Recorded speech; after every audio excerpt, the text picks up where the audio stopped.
every 2 times B.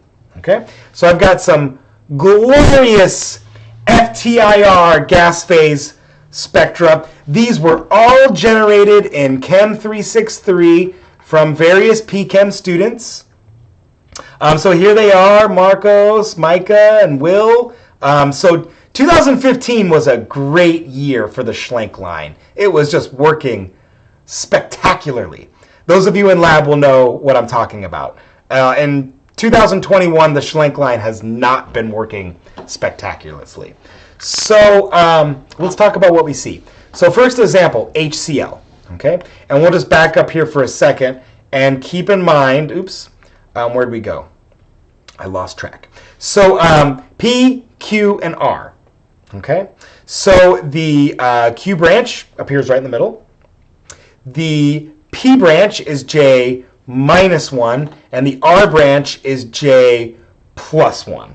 And so you can see with the way that this goes, with the frequency of absorption, if I have my, with the way that this is graphed, okay, this is going, so it's going to be, let me just make sure, yes, it is going to be opposite of what it looks like in this picture, right? Because remember, in spectroscopy, we always kind of plot it backwards, right? We plot it with high energy first because that's a small wave number, a small wavelength rather, I should say. So that means technically this is R, this is P, and this is Q. And we notice that the Q branch is missing, and that's because our HCl is a gas. It can't vibrate without stimulating a rotation. And so you notice for all of these other gases, HBr, DCl, carbon monoxide, right? Hopefully you can see that there is a missing Q branch because none of these gases can vibrate without stimulating a rotation. Okay?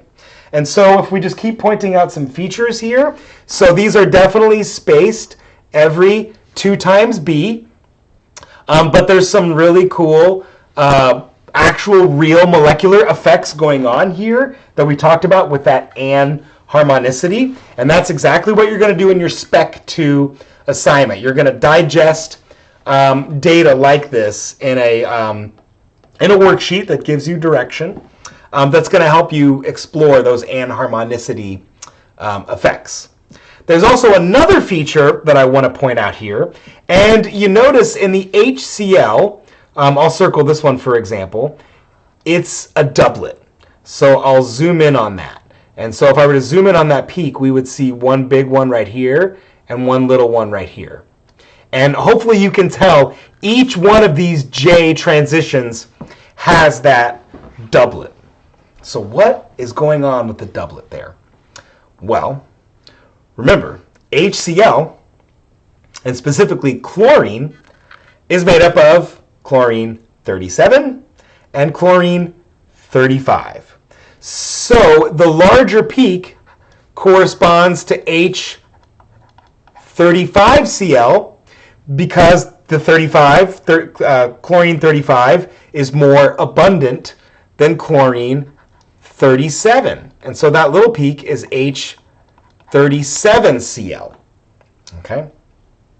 And so we can see those isotopes in each and every one of those J transitions because in our random sample of HCl, it's going to have some H35Cl and some H37Cl.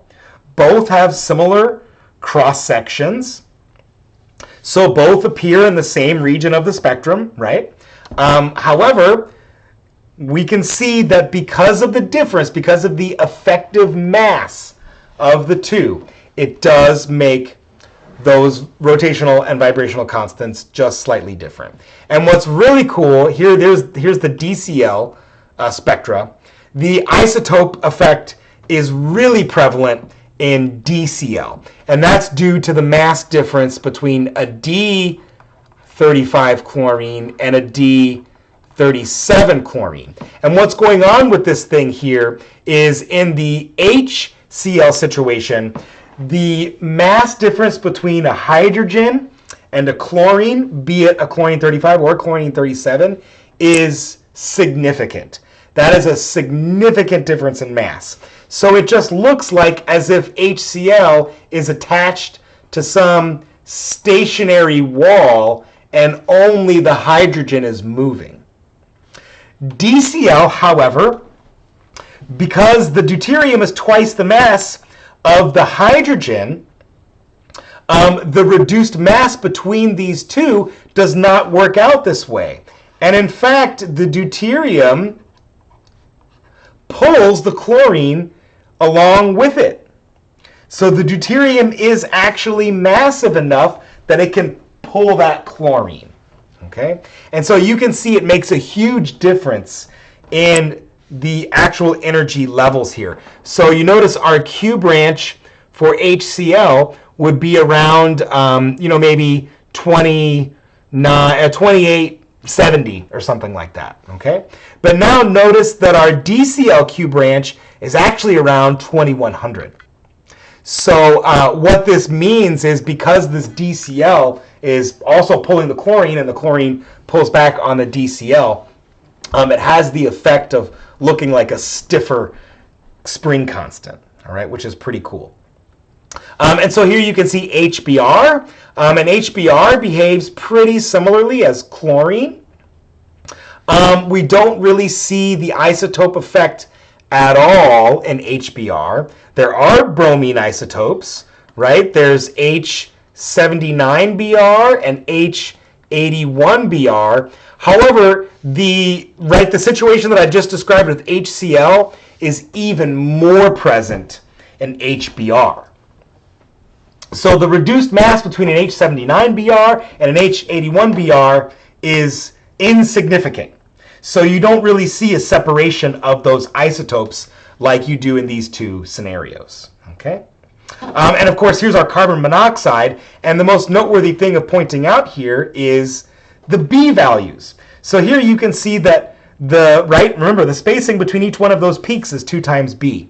Let me point that out on something I can easily notate, right? The difference between each one of these is 2B. Of course, the difference between these are going to be 4B.